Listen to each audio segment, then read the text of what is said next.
Hello मेरी शेर स्वर्णियों, good morning, सुप्रभात। लुसेंट सीरीज का ये 7 नंबर का सीरीज है, तो चलिए स्टार्ट करते हैं। इससे पहले मैं कहना चाहूँगा कि पाठशाला एकेडमी यूट्यूब चैनल को सब्सक्राइब करें, लाइक करें और शेयर करें। तो चलिए शुरू करते हैं। वैदिक सभ्यता। कल हम लोग वैदिक सभ्यता के बारे में कुछ पढ़े थे, लेकिन आज फिर से हम लोग उसको रिवाइज कर लेते हैं। वैदिक सभ्यता। वैदिक सभ्यता को हम लोग 2 भागों में बांटते हैं। फर्स्ट जो है ऋग वैदिक काल, जो 1500 से 1000 ईसा पूर्व तक चला, और दूसरा है उत्तर वैदिक काल, जो 1000 ईस्वी से 600 ईसा पूर्व तक, 1000 ईस्वी पूर्व से 600 ईसा पूर्व तक चला। कहता आर्य सर्वप्रथम पंजाब एवं अफगानिस्तान में बसे। आर्य जो थे, ऐसा अनुमान लगाया जाता है कि आर्य जो थे सबसे पहले पंजाब और अफगानिस्तान में बसे थे। मैक्स मुलर के अनुसार आर्य का मूल निवास स्थान मध्य एशिया था। मध्य एशिया आर्य का मूल निवास स्थान था। ये बात किसने बताया? तो मैक्स मुलर के अनुसार। मैक्स मुलर के अनुसार आर्य जो थे मध्य एशिया का रहने वाले थे। आगे, आर्यों द्वारा निर्मित सभ्यता वैदिक सभ्यता कहलाई। आर्यों द्वारा निर्मित सभ्यता क्या कहलाई? वैदिक सभ्यता कहलाई। आर्यों द्वारा निर्मित सभ्यता वैदिक सभ्यता कहलाई। यह एक ग्रामीण सभ्यता थी। आर्यों की भाषा संस्कृत थी। जो वैदिक सभ्यता थी वो ग्रामीण सभ्यता थी, और इनका भाषा, जो आर्यों का भाषा था वो था संस्कृत। लेकिन सिंधु सभ्यता कैसी थी? नगरीय सभ्यता थी, है ना। चलिए आगे बढ़ते हैं।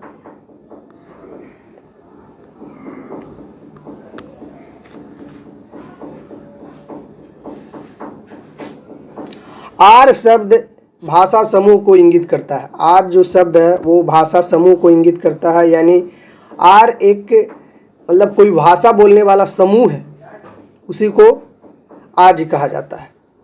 आर्यों के प्रशासनिक इकाई आरोही क्रम में इन 5 भागों में बांटा गया।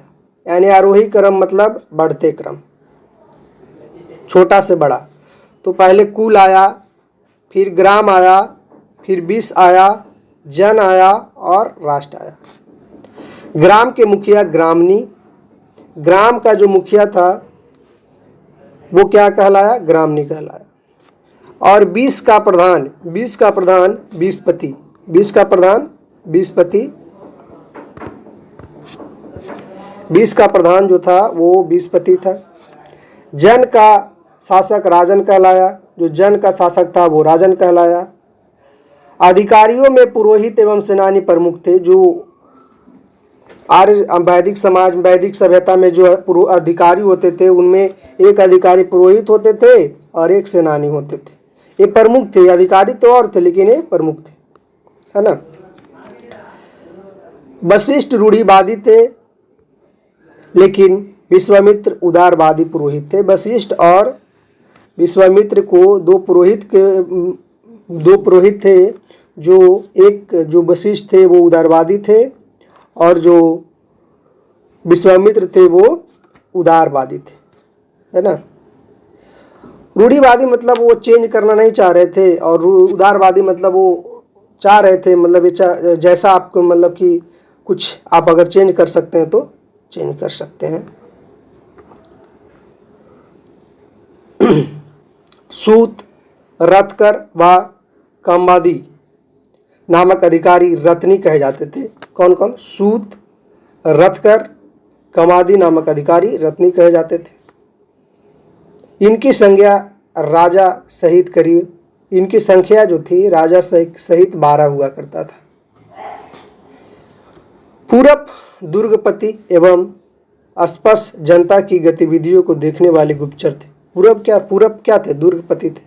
दुर्गपति मतलब जो किला को देख रेख करते थे, जो 4 दीवारी के ऊपर रहते थे, उसको दुर्गपति कहा जाता है। और जो अस्पष्ट थे, वो गुप्तचर थे, जनता के गतिविधि को देख रेख करते थे, कौन क्या कर रहा है। आगे देखते हैं, पूर्व में क्या था, जो उत्तर वैदिक जो वैदिक काल था, वैदिक सभ्यता था, उसके पूर्व में प्राची था। पूर्व में प्राची है ना, वहाँ के प्राची का जो राजा होते थे उनको क्या कहते थे, सम्राट। पश्चिम में प्रतीची, पश्चिम में क्या था, प्रतीची, उसको कहा जाता था स्वराष्ट्र। और उत्तर में उदीची, उसको कहा जाता था विराट। मध्य में जो थे उसको राजा कहा जाता था, और दक्षिण में जो थे उसको भोज कहा जाता था, यानी राजा का नाम था ये। पूर्व में प्राची का राजा सम्राट कहे जाते थे, पश्चिम में प्रतीची का राजा स्वराष्ट्र कहे जाते थे, उत्तर में उदीची का राजा विराट कहे जाते थे, मध्य में राजा कहते थे, और दक्षिण में भोज कहते थे। क्लियर। आगे चलते हैं। बाजपति गोचर भूमि का अधिकारी होता था। बाजपति जो होता था गोचर भूमि का अधिकारी होता था, एक टाइप का भूमि होता था, उसका अधिकारी कौन होता था, तो बाजपति। उग्र अपराधियों को पकड़ने का कार्य करता था। उग्र नाम का भी एक अधिकारी होता था, वो क्या करता था, तो अधिकारियों को पकड़ने का काम कौन करता था, उग्र करता था। भागदू होते थे, राजस्व कर एकत्र करने वाले अधिकारी को भागदू कहते थे। रेवेन्यू ऑफिसर को क्या कहते थे, भागदू। क्या, राजस्व कर एकत्रित करने वाले अधिकारी। चलिए आगे चलते हैं। ऋग्वेद में किसी तरह के न्यायाधिकारी का उल्लेख नहीं है, यानी ऋग्वेद में, जब ऋग्वैदिक काल था तो उसमें ऋग्वेद में जो लिखा गया है न्यायाधिकारी का उल्लेख नहीं है, किसी भी तरह का न्यायाधीश का उल्लेख नहीं है। आगे चलते हैं। सभा एवं समिति राजा को सलाह देने वाली संस्था थी। दो संस्था थी, एक सभा थी और एक समिति। वो क्या करते थे, राजा को सलाह देते थे। सभा श्रेष्ठ एवं सम्भ्रात लोगों की संस्था थी, जबकि समिति सामान्य जनता का प्रतिनिधित्व करता था। जो सभा था वो श्रेष्ठ एवं सम्भ्रात, मतलब ज्ञानी लोग जो थे, अच्छे जो लोग थे, वो है ना, जो संस्था थी, सभा थी, उनका जो संस्था था। और जो सामान्य वर्ग का संस्था था उसको समिति कहते थे। इसके अध्यक्ष ईशान कहा जाता था। ये दोनों का जो अध्यक्ष था उसको क्या कहते थे, ईशान। अध्यक्ष को क्या कहते थे, ईशान कहा जाता था। स्त्रियां सभा एवं समितियों में भाग ले सकती थी। स्त्रियों को क्या किया जाता, मतलब सभा समिति में भाग ले सकते थे, ऐसा व्यवस्था था।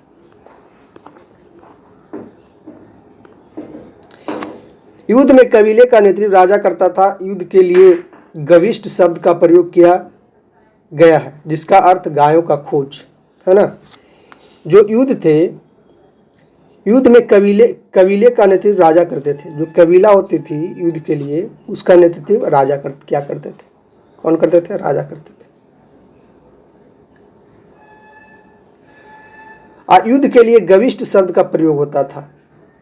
युद्ध के लिए गविष्ट शब्द का प्रयोग होता था क्योंकि इसका अर्थ होता है गायों का खोज। लगता है इसका ऐसा हो रहा, लगता है कि गाय अगर खो जाता था और ऐसा गाय खोने के बाद युद्ध का ऐलान हो जाता होगा, और इस तरह से वो गायों का खोज के कारण युद्ध होता होगा। 10 राज युद्ध का उल्लेख ऋग्वेद के 7वें मंडल में है। याद करिएगा, 10 राज युद्ध, 10 राजाओं का युद्ध ऋग्वेद के 7वें मंडल में इसका उल्लेख है। यह युद्ध परुष्णी यानी रावी नदी के तट पर सुदास एवं 10 जनों के बीच लड़ा गया था। यह जो युद्ध है, दशराज युद्ध, वो सुदास और 10 जनों के बीच लड़ा गया, जिसमें सुदास विजय हुआ। जिसमें कौन विजय हुआ, सुदास विजय हुआ। ऐसे भी अगर लड़ाई होता है तो जो बेचारा अकेले रहता है उसी का ज़्यादा जीतने की चांस होता है। उपनिषदों की संख्या 108 है, महापुराणों की संख्या 18 है, और वेदांग की संख्या 6 है। ऋग वैदिक समाज 4 वर्णों में विभक्त था। ऋग वैदिक समाज कितने वर्णों में विभक्त था? ऋग वैदिक समाज 4 वर्णों में विभक्त था। वे वर्ण थे ब्राह्मण, क्षत्रिय, वैश्य और शूद्र। कौन कौन? ब्राह्मण, क्षत्रिय, वैश्य और शूद्र। यह विभाजन व्यवसाय पर आधारित था। जो ऋग वैदिक काल में जो वर्ण बनाए जाते थे वो परंपरागत नहीं था। वो आप जिस तरह का काम कर रहे हैं उस तरह का आपको वर्ण मिल गया, है ना। व्यवसाय के पर आधारित था। अगर आप ज्ञानी है तो आपको पंडित कहा जाएगा, अगर आप बाल बनाने का काम कर रहे हैं तो आपको बार्बर कहा जाएगा। लेकिन अभी क्या है कि आपका एक जाति विशेष बन गया है, आप इस जाति से हैं, लेकिन पहले काम के आधार पर जाति बनता था। आगे चलते हैं।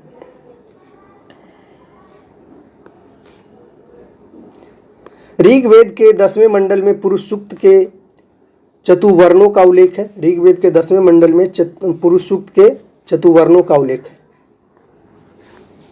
4 वर्ण का उल्लेख है।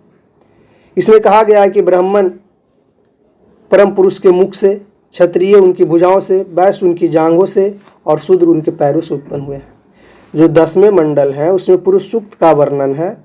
उसमें कहा गया है कि जो ब्राह्मण है परम पुरुष के मुख से, जो परम पुरुष थे, जो मानव को पृथ्वी पर भेजे, जो भगवान थे, वो उनके मतलब ब्राह्मण उनके मुख से जन्म लिए। जो क्षत्रिय होते हैं भुजाओं से जन्म लिए, वैश्य जो होते हैं जांघों से जन्म लिए और शूद्र जो होते हैं पैरों से जन्म लिए। आगे चलिए।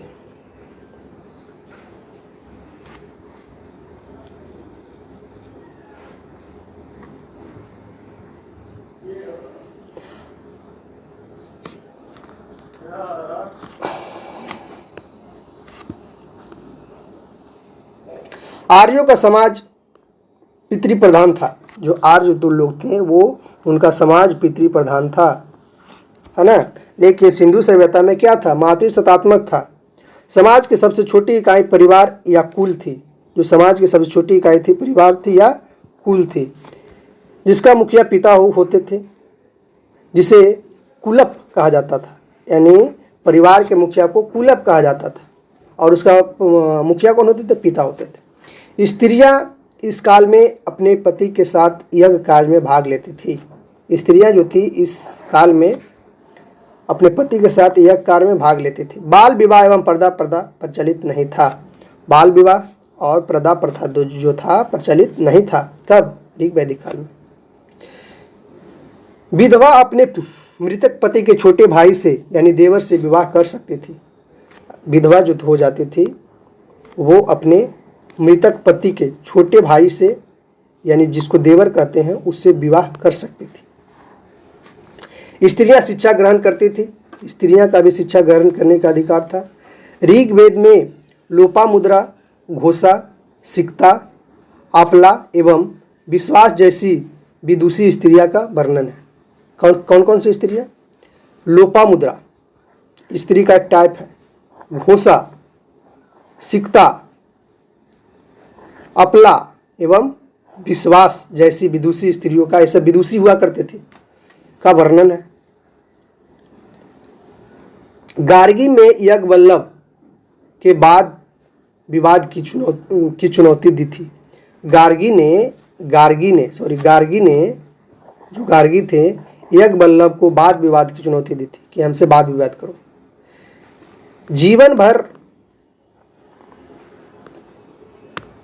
जीवन भर अविवाहित रहने वाली महिला को अमाजू कहा जाता था।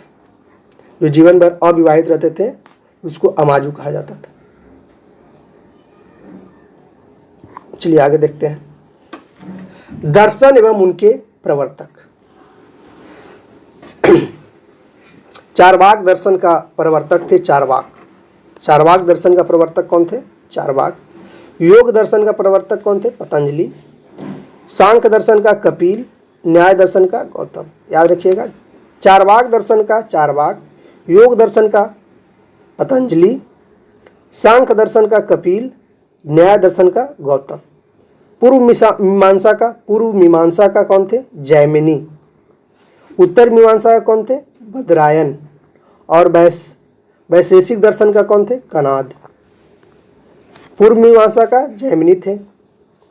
पूर्व मीमांसा का जो प्रवर्तक थे वो कौन थे? जैमिनी थे।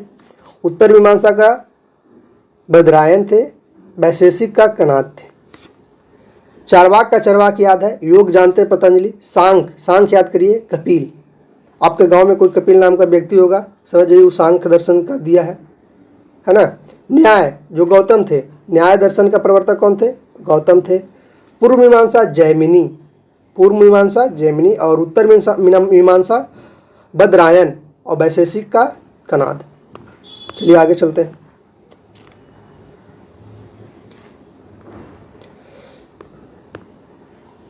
कहता है जीविकापार्जन के लिए वेद वेदांग पढ़ने वाला अध्यापक उपाध्याय कहलाता था। जो जीविकापार्जन के लिए वेद वेदांग पढ़ते थे उस अध्यापक को क्या कहते थे? पढ़ने वाला अध्यापक को उपाध्याय कहा जाता था, है ना। आर्यों का मुख्य पेय पदार्थ सोमरस था। यह वनस्पति से बनाया जाता था। सोमरस क्या चीज़ से बनाया जाता था? वनस्पति से, फल से, ये सब से बनाया जाता था। आर्य मुख्यतः 3 प्रकार के वस्त्रों का उपयोग करते थे। आर्य कितने प्रकार के वस्त्र का उपयोग करते थे? 3 प्रकार का। बास, अधिबास और उनीस। अंदर पहनने वाले कपड़े को नीवी कहा जाता था। जो अंडरवियर था, वो जो अंडरवियर गंजी जो था उसको नीवी कहा जाता था।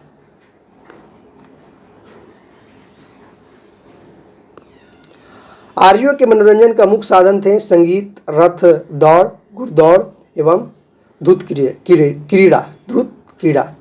आर्यों के मनोरंजन का साधन क्या था? संगीत, रथ दौड़, घुड़दौड़ एवं धूत क्रीड़ा। याद रखिएगा, एक हम लोग पढ़े थे पाषाण काल में, उन लोगों का मनोरंजन का साधन क्या था? तो पक्षियों को लड़ाना, शिकार करना, ये सब था। पासा। आगे, आर्यों का मुख्य व्यवसाय पशुपालन एवं कृषि था। क्योंकि वो ग्रामीण थे इसलिए वो पशुपालन करते थे और कृषि करते थे। महर्षि कनाद को भारतीय परमाणुवाद का जनक कहा जाता है। महर्षि कनाद को भारतीय परमाणुवाद का जनक कहा जाता है ना। जो अभी जॉन डॉन्टल को कहा जाता है, लेकिन वो पूरे वर्ल्ड में है, लेकिन भारतीय परमाणुवाद का जनक महर्षि कनाद को कहा जाता है। गाय को अधन्या ना मारे जाने योग्य पशु की श्रेणी में रखा जाता था।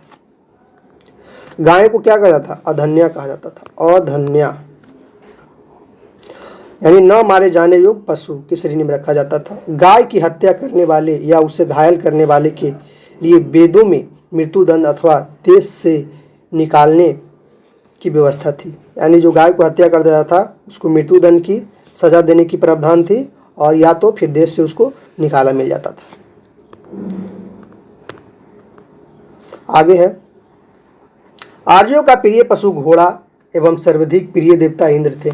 आर्यों का जो प्रिय पशु था, आर्यों का प्रिय पशु, प्यारा पशु कौन था? घोड़ा था। और सर्वाधिक प्रिय देवता यानी सर्वाधिक वो मानते थे, है ना, वो इंद्र को मानते थे, है ना। क्योंकि घोड़ा से वो डिस्टेंस तय करते होंगे, कहीं जाते होंगे, यातायात का साधन बनाते होंगे। और इंद्र को इसलिए मानते होंगे क्योंकि अगर बारिश नहीं होगा तो फिर कृषि नहीं होता होगा, इसलिए इंद्र को वो प्रिय देवता के रूप में मानते हैं। आर्यों द्वारा खोजी गई धातु लोहा है। याद रखिएगा, आर्यों द्वारा खोजी गई धातु लोहा है। इसे श्याम अयस कहा जाता था। क्या कहा जाता था? लोहा को श्याम अयस। तांबे को लोहित अयस कहा जाता था। और तांबे को क्या कहा जाता था? लोहित अयस। तांबा को लोहित अयस, है ना। आगे हम लोग चलते हैं, कुछ देखते हैं नदियां और उसका प्राचीन नाम। याद रखिएगा, कुर्रम जो प्राचीन नाम था कुर्रम का क्रूब था। कुंभा को काबुल कहते थे। झेलम को बितस्ता कहते थे। चिनाब को अस्किनी कहते थे। रावी को परुष्णी कहते थे। सतलज को सातुद्री कहते थे। ब्यास को बिपाशा कहते थे। गंडक को सदानीरा कहते थे। घग्गर को दृश्यधती कहते थे। गोमल को गोमती और स्वात को सुवास्तु कहते थे। फिर से याद करिएगा, इम्पॉर्टेंट कौन है ये बता देते हैं। झेलम, चिनाब, रावी, सतलज, ब्यास और गंडक यहाँ तक, यानी ये वाला इम्पोर्टेंट है। फिर से एक बार देख लेते हैं। कुर्रम नदी को क्या कहते थे? क्रूब कहते थे। काबुल नदी को क्या कहते थे? कुंभ कहते थे। काबुल नदी को कुंभा कहते थे। झेलम को बितस्ता कहते थे। चिनाब को अस्किनी कहते थे। रावी को परुष्णी कहते थे। सतलज को सातुद्री कहते थे। और ब्यास को बिपाशा कहते थे। गंडक को सदानीरा कहते थे। घग्गर को दृश्यधाती कहते थे और गोमल को गोमती कहते थे और स्वात को सुवास्तु कहते थे। आगे चलते हैं। भारतीयों को लोहे का ज्ञान ईसा पूर्व 8वीं सदी में प्राप्त हुआ। लोहा का ज्ञान जो था ईसा पूर्व 8वीं सदी में हुआ, यानी ईसा मसीह के जन्म से 8 वर्ष पहले हुआ था। व्यापार हेतु दूर दूर तक जाने वाला व्यक्ति को पनी कहते थे। जो व्यापारी होता था उसको क्या कहते थे? पनी कहते थे। व्यापारी को क्या कहते थे? व्यापार हेतु दूर दूर जाने वाला व्यक्ति को क्या कहते थे? पनी कहते थे। लेन देन में वस्तु विनिमय की प्रणाली प्रचलित थी। जो लेन देन की प्रणाली थी वो वस्तु विनिमय थी। अगर आपके पास सपोज गेहूं है, मेरे पास चावल है, तो आप 1 किलो चावल लीजिए और 1 किलो हमको गेहूं दे दीजिए। इस तरह से प्रचलन थी, वस्तु विनिमय था। पैसा का प्रचलन वहाँ नहीं था। ऋण देकर ब्याज लेने वाले को बेक नॉट या सूदखोर कहा जाता था, है ना। यानी जो सूद देता था और ब्याज लेता था उसको बेक नॉट कहा जाता था। क्या कहा जाता था? बेक नॉट। और सूदखोर कहा जाता था। मनुष्य एवं देवता के बीच मध्यस्थता की भूमिका निभाने वाला देवता के रूप में अग्नि की पूजा की जाती थी। यानी जब हमको अगर उस समय के आदमी को अगर भगवान से मिलना होता था तो वो अग्नि की पूजा करते थे और इस तरह से वो भगवान से मध्यस्थ होते थे, भगवान से मिलते थे।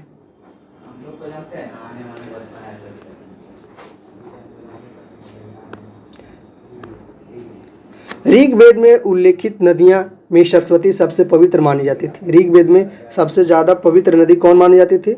सरस्वती मानी जाती थी। ऋग्वेद में जो सबसे उल्लेखित नदियां हैं वो सबसे ज़्यादा पवित्र जो नदी है वो कौन सी है? सरस्वती। और अभी गंगा। ऋग्वेद में गंगा का 1 बार और यमुना का उल्लेख 3 बार है। ऋग्वेद में गंगा का उल्लेख मात्र 1 बार है और यमुना का उल्लेख 3 बार है ना। इसमें सिंधु नदी का उल्लेख सर्वाधिक बार है और सिंधु नदी का उल्लेख सर्वाधिक बार ऋग्वेद में है। याद रखिएगा, सरस्वती नदी को पवित्र माना जाता था, है ना। जैसे अभी गंगा को माना जाता है पवित्र, उसी तरह सरस्वती नदी को पवित्र माना जाता था। गंगा का उल्लेख ऋग्वेद में 1 ही बार है, यमुना का उल्लेख 3 बार है और सिंधु का उल्लेख सर्वाधिक बार है। उत्तर वैदिक काल में इंद्र के स्थान पे प्रजापति सर्वाधिक प्रिय देवता बन गए। उत्तर वैदिक काल यानी ऋग वैदिक काल के बाद उत्तर वैदिक काल आया तो उसमें इंद्र जो थे, इंद्र के स्थान पे कौन आ गए? प्रजापति आ गए। प्रजापति सर्वाधिक प्रिय देवता हो गए। विष्णु के 3 पगों की कल्पना का विकास उत्तर वैदिक काल में ही हुआ। विष्णु का जो 3 पग में पूरा जमीन नाप दिए थे, ये कल्पना का विकास कब हुआ? उत्तर वैदिक काल में हुआ।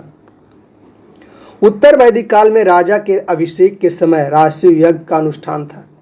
उत्तर वैदिक काल में जब राजा का अभिषेक होता था, राज अभिषेक यानी गद्दी पे जब बैठते थे राजा, तो उस समय राजसूय यज्ञ कराया जाता था, है ना। अपना बल दिखाने के लिए कराया जाता था, है ना। राजसूय यज्ञ में एक अश्वमेध यज्ञ होता था, उसमें अश्व को छोड़ा जाता था।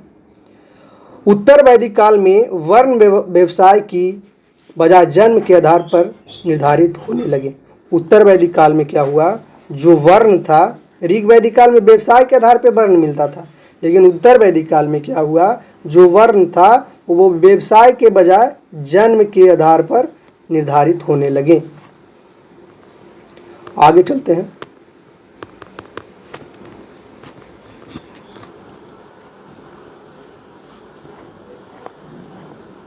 कुछ देवता, और किस लिए वो देवता थे, किसके लिए थे, उनका विभाग क्या था वो देवता को, तो देखते हैं।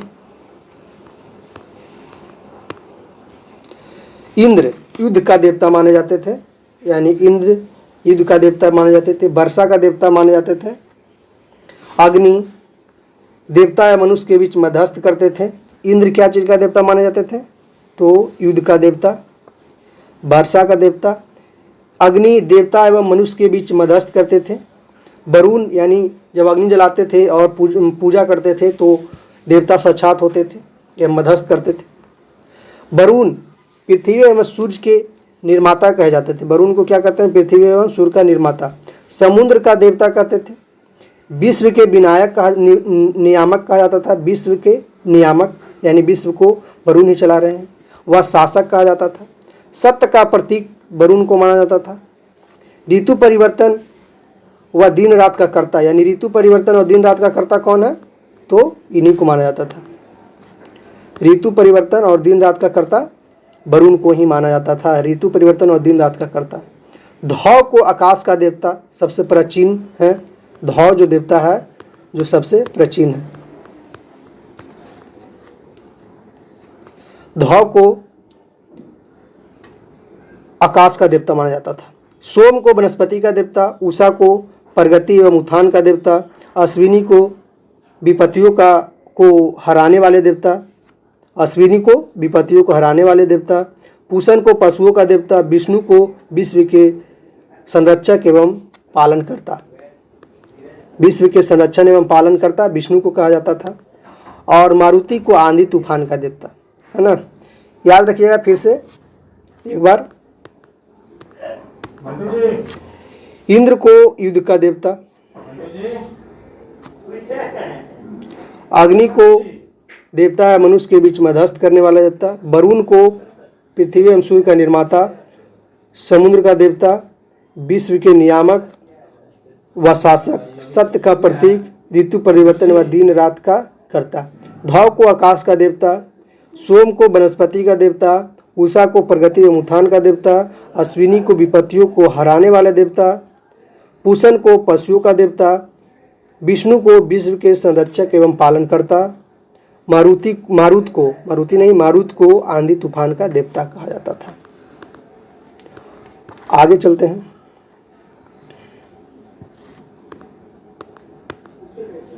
उत्तर वैदिक काल में हल को सीरा एवं हल रेखा को सीता कहा जाता था। उत्तर वैदिक काल में क्या कहा जाता था, हल को सीरा कहा जाता था और हल रेखा को सीता कहा जाता था।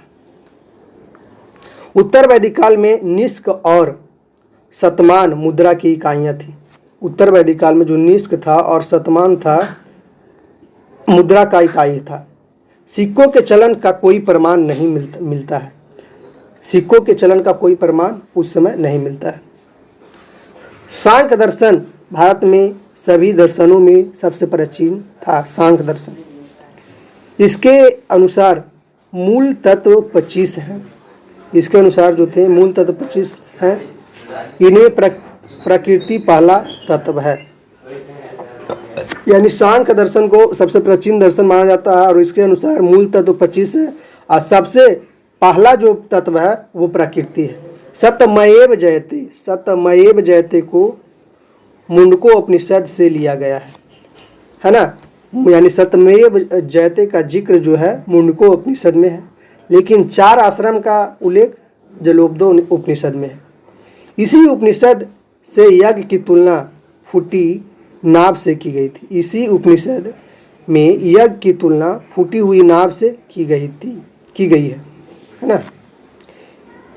ईसा पूर्व 2री सदी में राजाओं के उपयुक्त यज्ञ वेदी बनाने के लिए अपस्तंभ व्यवहारिक ज्यामिति की रचना की, है ना।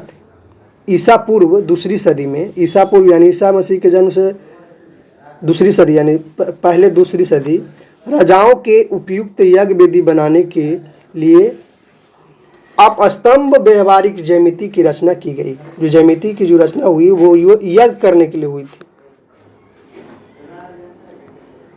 गायत्री मंत्र सवित्री नामक देवता को संबोधित है, जिसका संबंध ऋग्वेद से है। जो गायत्री मंत्र है